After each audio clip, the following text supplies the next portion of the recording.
درود پاک اللہم صلی علی سیدنا محمد النبی الامی وعلی آلہ واصحابہ وبارک وسلم۔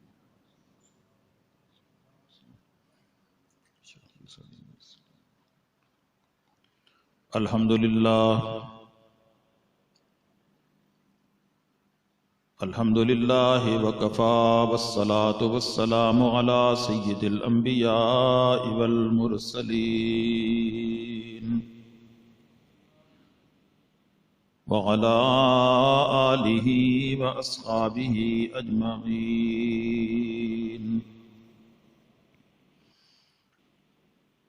اما بعد فقد قال تبارک وتعالی فی القرآن المجید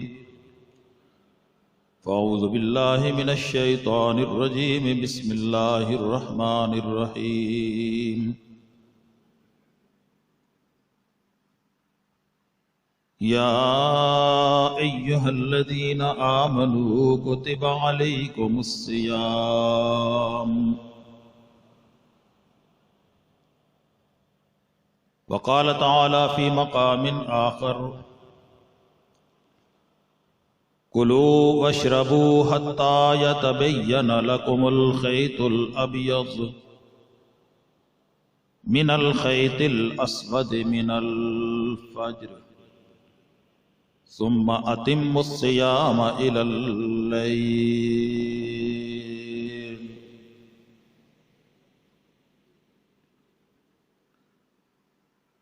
اللہم بارک لنا فی شعبان وبلغنا رمضان۔ حضرات علماء کرام، حاضرین مجلس، برادران اہل سنت والجماعت،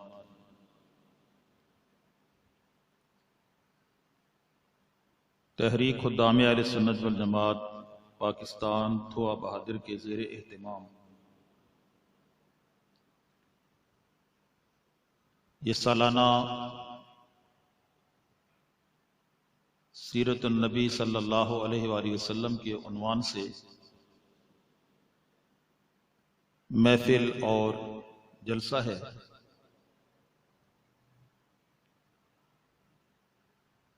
آپ کو یاد ہوگا اور مجھے تو اچھی طرح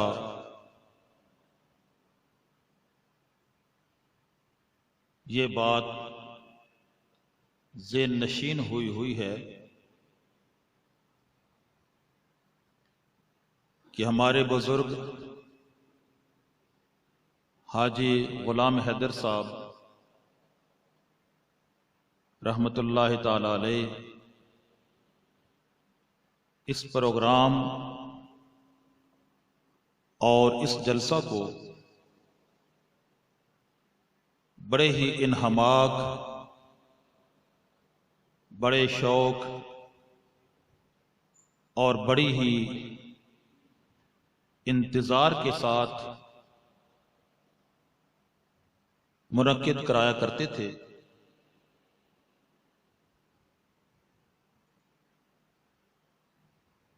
پہلے ان کے بیٹے حاجی غلام مجتبیٰ، ہم ان کو رحمت اللہ علیہ کہتے رہے، پھر غلام مرتضیٰ صاحب کو رحمت اللہ علیہ کہتے رہے، آج ہم حاجی غلام حیدر صاحب کو بھی رحمت اللہ علیہ کہہ رہے ہیں۔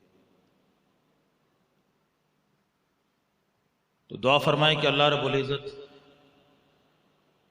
اس خاندان کی اس دینی جد و جہد کو اپنی بارگاہ عالیہ میں قبول و منظور فرمائے،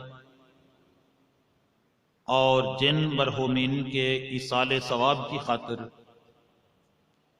یہ دینی جلسہ، یہ تبلیغ کا پروگرام ہو رہا ہے، اللہ ان سب کو اپنی رحمت واسع میں جگہ عطا فرمائے، اللہ ان کے درجات کو بلند فرمائے، اور اللہ ان کے گھروں کے اندر خیر و برکت پیدا فرمائے۔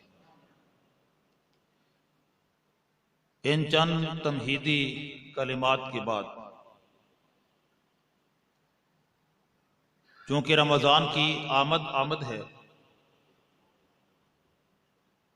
اور غالباً رمضان ہم سے زیادہ 2 دن کے فاصلے پر رہ گیا۔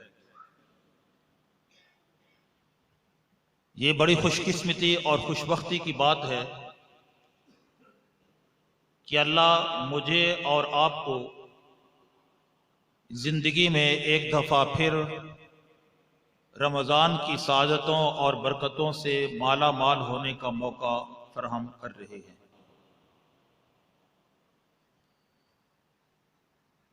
روزہ بہت بڑی عبادت ہے اور انسان مسلمان مومن روزہ رکھ کر فرشتہ سیرت بن جاتا ہے کہ فرشتے کھانے پینے سے پاک، گناہوں سے پاک، تو روزے کے دوران مومن بندہ بھی کھانے پینے سے بے نیاز ہو جاتا ہے اور اپنے آپ کو گناہوں سے بچانے کی حد المقدور کوشش کرتا ہے، بلکہ بچاتا ہے۔ تو گویا اس کے اندر وہ ملکوتی صفت پیدا ہو جاتی ہے، اور یہی ملکوتی صفت جو 1 مہینہ لگاتار اس کے اندر رہتی ہے، کیا عجب کہ اللہ زندگی کے باقی 13 مہینوں کے اندر بھی وہی صفت مومن بندے کے اندر پیدا کر دے تو اس کی رحمت سے کوئی بعید نہیں۔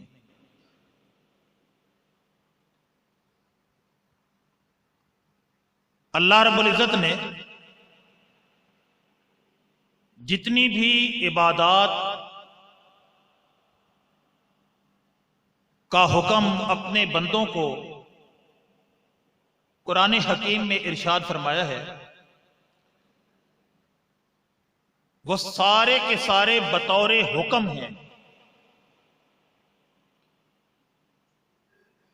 لیکن روزہ مشقت والی عبادت ہے، اس لیے اس حکم کے ساتھ اللہ رب العزت ترغیب بھی ارشاد فرماتے ہیں کہ کما کتب علی الذین من قبلکم، یہ تم اکیلے نہیں، تم سے پہلی امتیں بھی یہ عبادت اور یہ مشقت کرتی چلی آئی ہیں۔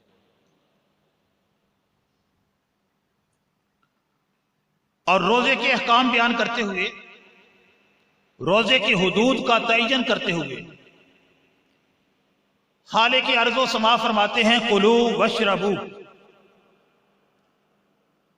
کھاؤ اور پیو، حتی یتبین لکم الخیط الابیض من الخیط الاسود من الفجر، یہاں تک کہ سیاہ دھاگا کالے دھاگے سے، سیاہ دھاگا صبح کے سفید دھاگے سے، سفید ڈوری سے ممتاز، ممیز اور الگ نہ ہو جائے۔ ثم اتموا الصیام الی اللیل، پھر رات تک اس روزے کو پورا کرو۔ جب یہ آیت کریمہ نازل ہوئی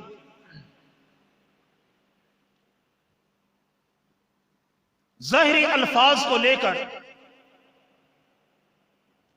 صحابہ کرام رضوان اللہ اجمعین بیٹھ گئے اور انہوں نے یہ سمجھا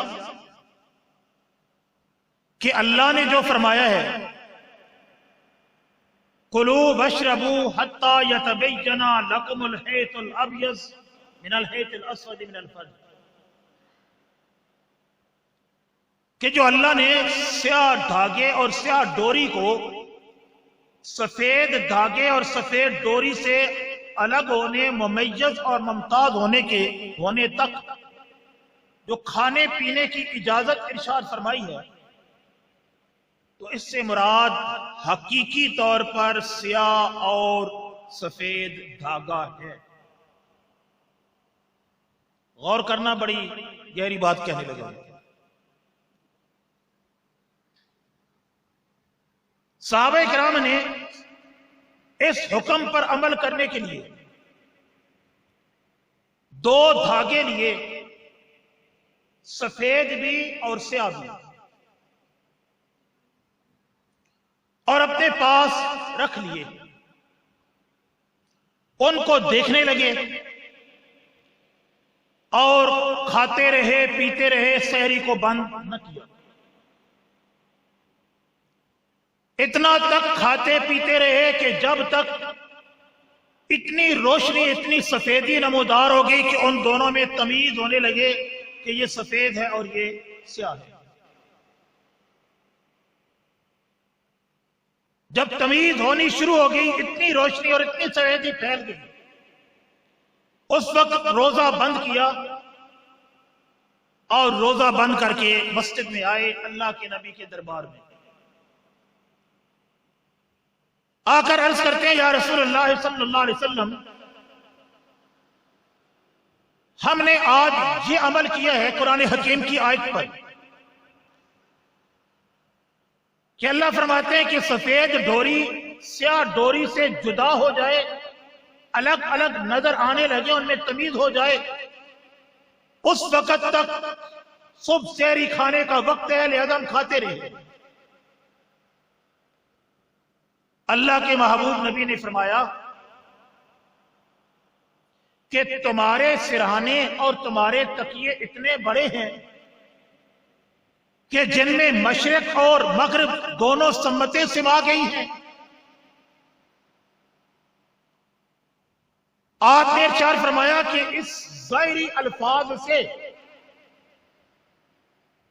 قرآن مجید کے ظاہری الفاظ سے سفید اور سیاہ دھاگا مراد نہیں، بلکہ اس سے مراد رات کی سیاہی کا صبح کی سفیدی میں بدل جانا ہے، رات کی سیاہی کا چھٹ جانا اور صبح کی سفیدی کا پھیلنا شروع ہونا ہے، جس کو صبح صادق کہتے ہیں۔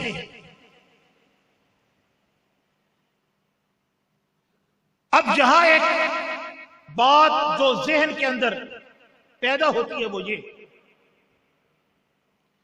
کہ صحابہ کرام رضوان اللہ اجمعین، جن کی تربیت کرنے والے، جن کو پڑھانے اور سکھانے والے امام الانبیاء تھے، قرآن حکیم کی آیت نازل ہوتی ہے، صحابہ اپنے عقل کو استعمال کرتے ہوئے اس آیت مبارکہ کے مطابق عمل کرتے ہیں، عمل کر کے جب اس بات کو اللہ کے نبی تک پہنچاتے ہیں تو اللہ کے نبی فرماتے ہیں، نہیں، تم نے قرآن کے مطلب کو سمجھا نہیں، تم وحی کے مقصد تک نہیں پہنچ سکے، جب تک قرآن مجید اور وحی کی مراد پیغمبر کی زبان سے نہیں سمجھو گے، تمہاری عقل ناقص ہے، تم اپنی عقل کے مطابق اللہ کی وحی کو سمجھ نہیں سکتے۔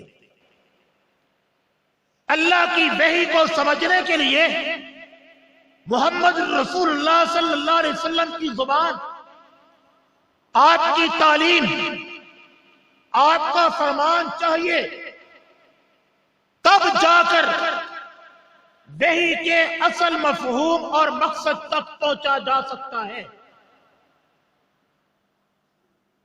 اسی طرح جیسے قرآن حکیم کے اصل مقصد اور منزل تک پہنچنے کے لیے فرامین مصطفیٰ کی ضرورت ہے، بیان مصطفیٰ کی ضرورت ہے، اسی طرح بیان مصطفیٰ حدیث پاک کو بھی سمجھنے کے لیے شارحین حدیث، مجتہدین کرام اور فقہائے عظام کی تکلیف ضروری ہے۔ جب تک فقہائے کرام، مجتہدین عظام اور محدثین کرام کی تعلیمات اور تشریحات کو نہ سمجھا جائے گا، اس وقت تک نہ قرآن کے حقیقی مفہوم تک پہنچا جا سکتا ہے اور نہ حدیث رسول کے اصل مراد اور مقصد کو حاصل کر کے اس کے اوپر عمل کیا جا سکتا ہے۔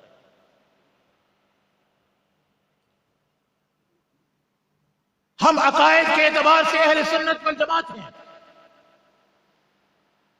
لیکن اس کے ساتھ ہم مسائل کے اندر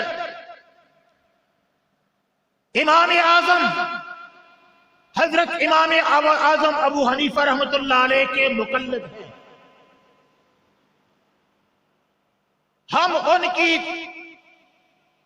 تشریحات، ان کے انبساط اور ان کی تفقع کے مطابق قرآن اور حدیث پر عمل کرتے ہیں۔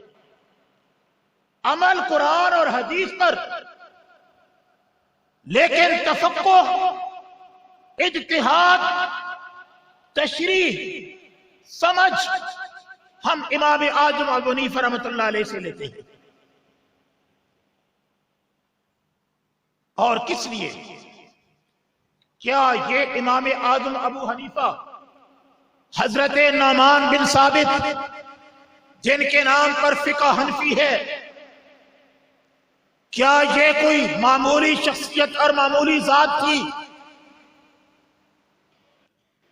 یا کیا انہوں نے دین کے مسائل محض اپنی عقل یا اٹکل پچو سے اخذ کیے؟ قطعاً نہیں، یہ ایک تاریخ ہے، ایک تسلسل ہے۔ تھوڑی سی توجہ فرمائیں، یہ ایک تاریخ ہے، ایک تسلسل ہے۔ اور اس فقہ حنفی کا تعارف کرانے کے لیے میں تھوڑا سا آپ کو صحابہ کرام میں سے ایک عظیم صحابی کا تعارف کرانا چاہتا ہوں تاکہ بات سمجھنے میں آگے آسانی ہو جائے۔ ہماری اس تمام فقہ کی بنیاد، اس کا ماخذ صحابی رسول حضرت عبداللہ بن مسعود رضی اللہ تعالی عنہ کی فقہ کے اوپر، ان کے اجتہاد کے اوپر اور ان کی تفقع کے اوپر مبنی ہے۔ حضرت عبداللہ بن مسعود رضی اللہ تعالیٰ عنہ کون ہیں؟ حضرت عبداللہ بن مسعود رضی اللہ تعالیٰ عنہ 6 نمبر پر اللہ کے نبی کے صحابی ہیں۔ سابقون الاولون میں آپ کا شمار ہے۔ آپ کی عمر 6-7 برس کی تھی۔ آپ جنگل کے اندر ایک جگہ بکریاں چرا رہے تھے۔ حضور اکرم صلی اللہ علیہ وسلم اور حضرت ابو بکر صدیق یہ کہیں سے سفر کرتے کرتے وہاں جا پہنچے۔ گرمی زوروں پر تھی۔ اللہ کے نبی ایک درخت کے نیچے تشریف فرما ہوئے اور حضرت ابو بکر کو بھیجا کہ جاؤ، وہ جو بچہ بکریاں چرا رہا ہے اس سے پانی طلب کرو، اگر پانی ہے تو میں محمد رسول اللہ کو پیاس لگی ہے۔ ابو بکر صدیق جاتے ہیں اور جا کر اس بچے چرواہے سے پانی مانگا۔ اس بچے نے کہا میرے پاس پانی نہیں۔ ابو بکر صدیق واپس آئے، یا رسول اللہ اس کے پاس تو پانی نہیں۔ فرمایا اس سے کہو کہ کوئی ایک بکری کا دودھ ہمیں دو دے، ہم دودھ ہی پی لیتے ہیں۔ ابو بکر صدیق گئے، چرواہے بچے میرے آقا کو پیاس لگی ہے، ایک بکری دے دے، میں اس کا دودھ دو لوں اور دودھ دو کر میں اپنے آقا کو پلانا چاہتا ہوں۔ اب یہ بچہ جو عبداللہ بن مسعود فقیہ امت بنا، صحابی رسول بنا، 5 یا 6 سال کی عمر، بکریاں چرا رہا ہے ایک مالک کی۔ یہ چرواہ ہے محض، اس کی بکریاں اپنی نہیں۔ یہ اس زمانے اور اس دور میں، اس چھوٹی عمر میں اس بچے کی دیانت اور اس کی عقل کا اندازہ لگائے۔ وہ بچہ کہتا ہے یہ بکریاں میری نہیں، میں ان کا مالک نہیں، میں اپنے مالک کی اجازت کے بغیر کسی بکری کا دودھ دونے کے لیے آپ کو بکری نہیں دے سکتا۔ ابو بکر صدیق پھر گئے محمد رسول اللہ کی خدمت میں، یا رسول اللہ آقا وہ بچہ تو یوں کہتا ہے۔ اللہ کے نبی نے فرمایا ٹھیک ہے، اس کی بات صحیح ہے، اس سے جا کر یہ کہو کہ تیرے ریوڑ کے اندر ایک ایسی بکری جو بالکل دودھ نہیں دیتی، بانج ہے، بالکل اس کے تھن خشک ہے، وہ بکری ہمیں دے دے۔ چنانچہ ابو بکر صدیق نے جا کر اس سے مانگی، اس نے ایک نہ دودھ دینے والی بکری حوالے کر دی۔ اللہ کے نبی نے فرمایا کہ یہ تیری نہیں، یہ تیرے مالک کی ہے، لہذا یہ مجھے دے دو۔ جب وہ بکری لے کر حضرت ابو بکر صدیق پہنچے حضور اکرم صلی اللہ علیہ وسلم کی خدمت میں، اللہ کے نبی نے اپنی رحمت والا ہاتھ اس بکری کے پیٹھ پر پھیرا، بکری کے تھنوں کے اندر دودھ بھر آیا۔ ابو بکر صدیق دوتے ہیں، اب پہلے حضور اکرم صلی اللہ علیہ وسلم کو پلایا، پھر خود پیا، پھر عبداللہ بن مسعود کو بلایا کہ آ چروائے تو بھی بیٹا تو بھی دودھ پی لے۔ وہ بھی دودھ پیتا ہے۔ دودھ پینے کے بعد وہ بچہ کھڑا دیکھ رہا تھا کہ یہ بالکل خشک بکری ہے، اس کے تھنوں میں تو دودھ نہیں تھا۔ یہ کون شخص ہے جس نے صرف ہاتھ پھیرا، بکری کے تھنوں میں دودھ آ گیا اور ہم سب نے خوب سیر ہو کر پی لیا۔ چنانچہ اس نے ابو بکر صدیق سے پوچھا کہ یہ کون ہے، ان کا تعارف کیا ہے؟ ابو بکر صدیق رضی اللہ تعالیٰ نے فرمایا کہ یہ اس وقت کے نبی ہیں، محمد رسول اللہ صلی اللہ علیہ وسلم۔ جو بھی ان کے ساتھ جڑتا ہے، ان پر ایمان لے آتا ہے، اس کی دنیا اور آخرت سنور جاتی ہے۔ یہ کہہ کر اللہ کے نبی بھی اور ابو بکر صدیق بھی اپنی منزل کی طرف چلے۔ ابھی یہ تھوڑے دور ہی چلے تھے کہ پیچھے سے وہ بچہ، وہ جو چرواہا تھا، بکریاں چرا رہا تھا، وہ دوڑتا ہوا آیا اور آ کر ابو بکر صدیق کو روکا، اللہ کے پیغمبر کو روکا اور کہتا ہے کہ میں نے صرف دودھ پیا ہے، دودھ پلا کر تم مجھے جا رہے ہو اور میرے ایمان کو تم سیراب نہیں کرتے۔ میں تو اپنے آپ کو اب اس آقا کے درم سے، اس آقا کے دامن سے جدا کسی صورت میں نہیں کروں گا۔ میں اپنی بکریاں بھی چھوڑتا ہوں، میں اپنے مالک کی نوکری بھی چھوڑتا ہوں اور میں غلامی اختیار کرتا ہوں اس آقا سردار صلی اللہ علیہ وسلم کی۔ چنانچہ حضرت عبداللہ بن مسعود اللہ کے پیغمبر کا ایمان لے آئے، ساتھ لگ گئے، ایسے جڑے۔ سفر کے اندر بھی عبداللہ بن مسعود حضور کے ساتھ، حضر کے اندر بھی عبداللہ بن مسعود حضور صلی اللہ علیہ وسلم کے ساتھ، گھر کے اندر بھی آپ کی خدمت کرنے والے حضرت عبداللہ بن مسعود، باہر بھی آپ کو وضو کرانے والے، آپ کو مسواک اٹھا کر دینے والے، آپ کے جوتے سیدھے کر کے رکھنے والے، آپ کی خدمتیں کرنے والے، آپ سے علم دین حاصل کرنے والے، آپ سے قرآن کریم سن کر یاد کرنے والے حضرت عبداللہ بن مسعود نے ساری زندگی آقا نامدار صلی اللہ علیہ وسلم کی خدمت کے اندر گزار دی، ایسی خدمت کی، ایسے دین کا علم حاصل کیا کہ اللہ کے پیغمبر نے فرمایا میری امت کے لوگوں اگر کسی نے قرآن کریم کو صحیح طریقے سے سیکھنا ہو تو عبداللہ بن مسعود سے سیکھے، وہ عبداللہ بن مسعود سے سیکھے۔ اور فرمایا کہ عبداللہ بن مسعود میری امت کو جو چیز بھی دے گا، جو چیز عبداللہ بن مسعود دے اس چیز کو لے لو، وہ اپنی طرف سے نہیں دے گا، اس نے مجھ سے یقیناً حاصل کی ہوئی ہوگی۔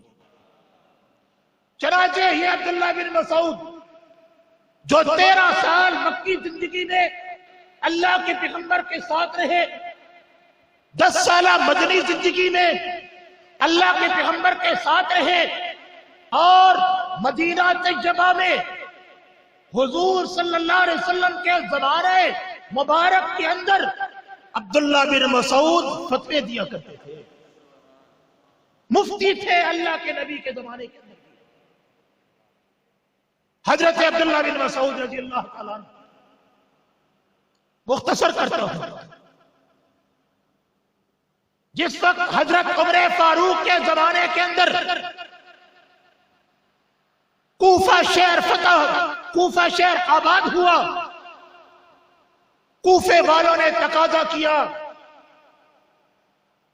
کہ ہمیں ایک ایسا معلم، ایک ایسا مفتی، ایک ایسا عالم دین دیا جائے جو یہاں آ کر علم کی شمع روشن کرے، اسلام کی تعلیم اور تبلیغ کرے، چنانچہ حضرت عمر فاروق رضی اللہ تعالیٰ عنہ نے ارشاد فرمایا اگرچہ عبداللہ بن مسعود کی مدینہ کے اندر میں سخت ضرورت سمجھتا ہوں، لیکن اس کے باوجود میں اپنی ذات اور مدینہ والے کے اوپر کوفہ والوں کو ترجیح دیتے ہوئے میں عبداللہ بن مسعود کو دین کی تعلیم اور شمع روشن کرنے کے لیے عبداللہ بن مسعود کو کوفہ کے اندر بھیجتا ہوں۔ چنانچہ حضرت عبداللہ بن مسعود کوفہ کے اندر چلے گئے، وہاں جا کر دین مصطفی کی شمع روشن کی، تا آنکہ حضرت علی رضی اللہ تعالیٰ عنہ کا دور آ گیا۔ حضرت علی رضی اللہ تعالیٰ عنہ نے مدینہ طیبہ جو آپ کا دارالخلافہ تھا اس کو چھوڑا اور کوفہ کے اندر جا کر حضرت علی رضی اللہ تعالیٰ عنہ نے بھی اپنا دارالخلافہ بنا لیا۔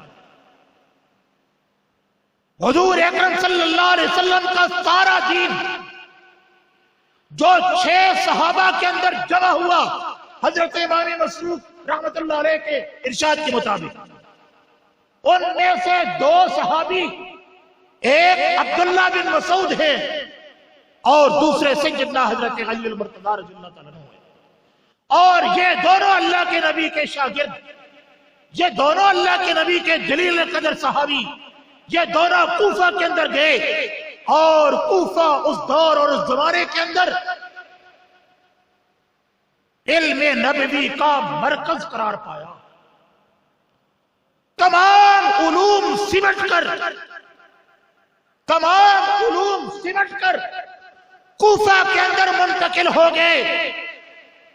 حضرت عبداللہ بن مسعود رضی اللہ تعالیٰ عنہ نے دیگر اپنے شاگردوں کے اندر حضرت علقمہ رضی اللہ تعالیٰ عنہ کا اپنا خصوصی شاگرد بنایا، ان کا جانشین حضرت علقمہ تھے۔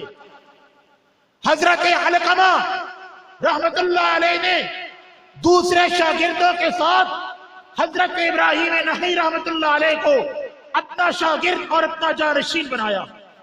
حضرت امام ابراہیم نحی رحمت اللہ علیہ نے دوسرے شاگردوں کے ساتھ حضرت امام حماد رحمت اللہ علیہ کو اپنا شاگرد اور اپنا خصوصی اپنا جانشین متعین کیا، اور یہی حضرت امام حمام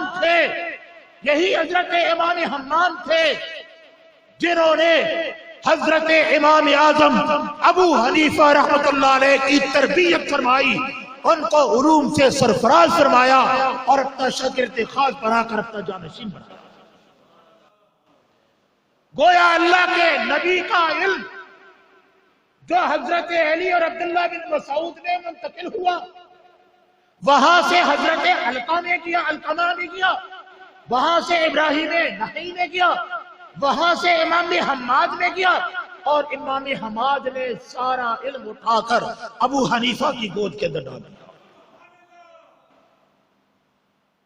یہ بڑی لمبی چوڑی ایک قصہ ہے۔ حضرت شاہ صاحب تشریف لے آئے۔ حضرت امام اعظم ابو حنیفہ رحمت اللہ علیہ مسائل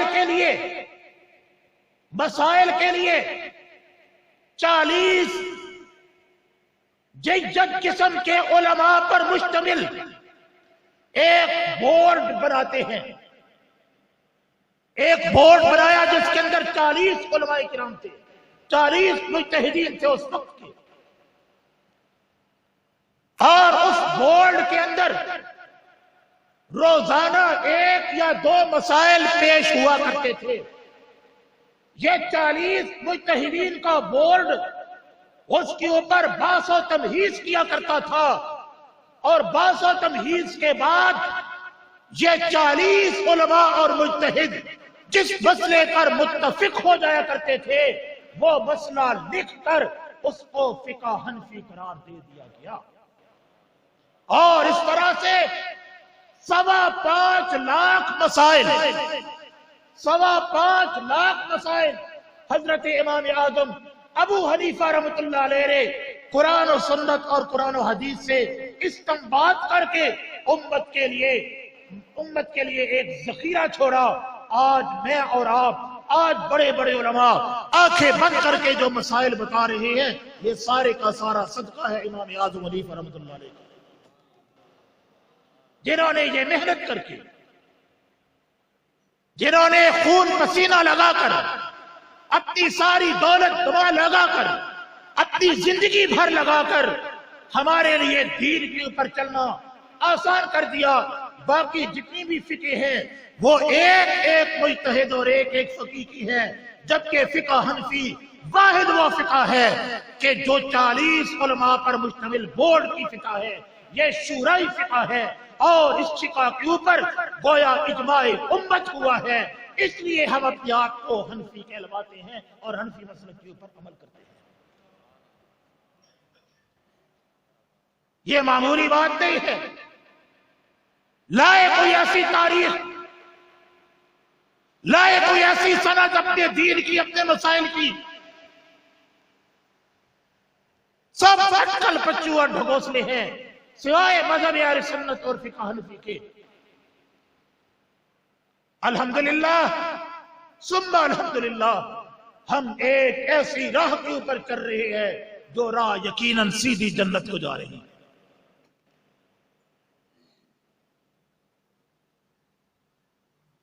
اللہ کے نبی کریم پاک صلی اللہ علیہ وسلم تشریف فرما تھے، آخری بات، آپ پر سورہ جمعہ کی آیت مبارکہ نازل ہوئی، وآخرین منہم لما یلحقوا بہم، وآخرین منہم لما یلحقوا بہم، کہ کچھ وہ دوسرے جو ابھی تک ان سے نہیں ملے وہ بھی انہی میں سے ہوں گے۔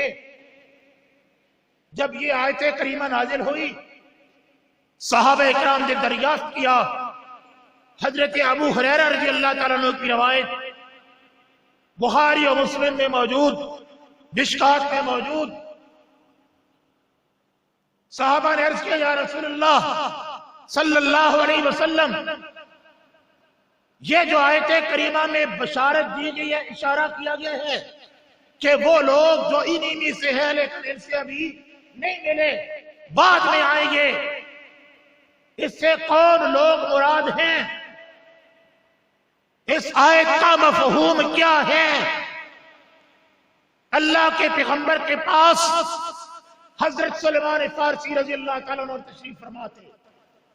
اللہ کے پیغمبر نے حضرت سلیمان فارسی کے کندھے کے اوپر یوں ہاتھ رکھا اور ارشاد فرمایا لو کان الدین السریہ لتنابلہ من ابناء فارس، لوگوں اگر دین سریہ ستارے کی جگہ بھی بلند ہو گیا، فارس کا ایک شخص آئے گا اور وہاں سے بھی دین کو اتار کر نیچے لے آئے گا۔ مفسرین اور شارحین حدیث ارشاد فرماتے ہیں کہ اس آیت اور اس ارشاد پاک کا مصداق صرف اور صرف امام اعظم ابو حنیفہ رحمۃ اللہ علیہ، باقی جتنے بھی مجتہدین ہیں، فقہاء ہیں، ان میں سے کوئی بھی فارسی اور نسل نہیں ہوا، اکیلے امام اعظم حنیفہ رحمۃ اللہ علیہ جو فارسی نسل ہے۔ اور اللہ کے نبی کی پیشین گوئی کے مصداق ہیں۔ اور امام اعظم ابو حنیفہ رحمۃ اللہ علیہ کو ایک اور جو اعزاز حاصل ہے وہ یہ کہ آپ کے بیٹے حضرت حماد کی روایت ہے، وہ فرماتے ہیں کہ میرے دادا حضرت ثابت جب میرے والد نعمان پیدا ہوئے، یہ بھی سن لے کہ حضرت امام اعظم ابو حنیفہ کا اصل نام ہے نعمان۔ کیا نام ہے؟ نعمان۔ ابو حنیفہ یہ آپ کی وصفی کنیت ہے، ایک ہوتی ہے نسبی کنیت، ایک ہوتی ہے وصفی کنیت۔ نسبی کنیت وہ ہوتی ہے جو نسب سے ہو، بیٹے سے ہو، باپ سے ہو، اور وصفی کنیت وہ ہوتی ہے جو کسی صفت کی وجہ سے ہو۔ امام اعظم ابو حنیفہ کی جو ابو حنیفہ کنیت ہے نسبی نہیں، آپ کا کوئی بیٹا یا بیٹی حنیفہ نہیں ہوئے، یہ آپ کا وصف ہے حنیف ولیکن کان حنیفا مسلما. حنفی کہتے ہیں راست رو کو سیدھا چلنے والے کو. تو امام اعظم حنیفہ رحمۃ اللہ علیہ کے مسائل، آپ کا استنباط اتنا درست تھا کہ جس کی وجہ سے آپ کا نام وصفی طور پر ابو حنیفہ پڑ گیا، سیدھی راہ پر چلنے والا، سیدھے مسائل بتانے والا، انتہائی راست راہ سیدھی راہ کے اوپر چلنے والا. تو حضرت نعمان کو لے کر حضرت ثابت حضرت علی رضی اللہ تعالیٰ عنہ کی خدمت میں گئے. تو حضرت نعمان کے لیے حضرت علی رضی اللہ تعالیٰ عنہ نے دعائے خیر فرمائی تھی، دعائے خیر فرمائی تھی. تو ان دونوں کے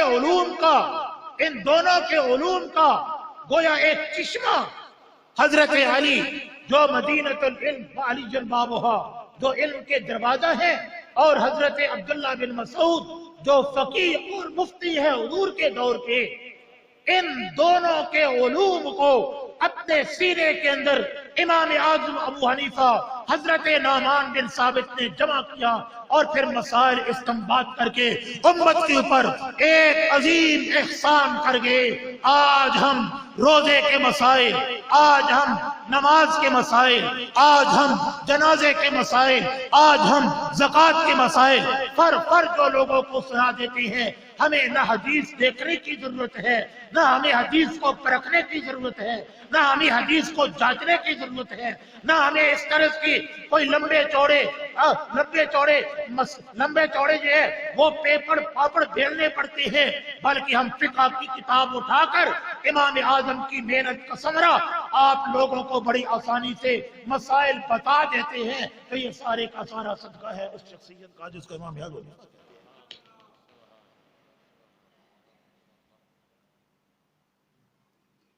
اللہ کا قرآن بھی اللہ کے نبی فرماتے ہیں من یرد اللہ بخیر یفقہہ فی الدین. اللہ جس کے ساتھ بھلائی کا ارادہ کرتا ہے اس کو دین کی فقہ عطا کر دیتا ہے. امام اعظم رحمۃ اللہ علیہ کو اللہ نے دین کی فقہ عطا کی، دین کی سمجھ اور نور عطا کی. ہم فقہ حنفی کے اوپر اس لیے عمل کرتے ہیں کہ یہ فقہ مصطفی ہے، یہ فقہ مصطفی ہے. اور حضرت امام جعفر صادق حضرت ابو حنیفہ کے استادوں کے اندر شامل ہیں. لہذا یہ کہنا کہ فقہ جعفری کوئی الگ چیز ہے، نہیں، فقہ جعفری وہی ہے جو فقہ حنفی ہے. جو کچھ امام جعفر صادق نے ابو حنیفہ کو پڑھایا تھا ابو حنیفہ نے امت تک منتقل کیا. کوئی فقہ جعفری الگ نہیں ہے، فقہ حنفی ہی فقہ جعفری. اللہ رب العزت سمجھ عطا فرمائے، عمل کی توفیق عطا فرمائے، اللہ دین حق پر استقامت عطا فرمائے. وآخر دعوانا الحمدللہ.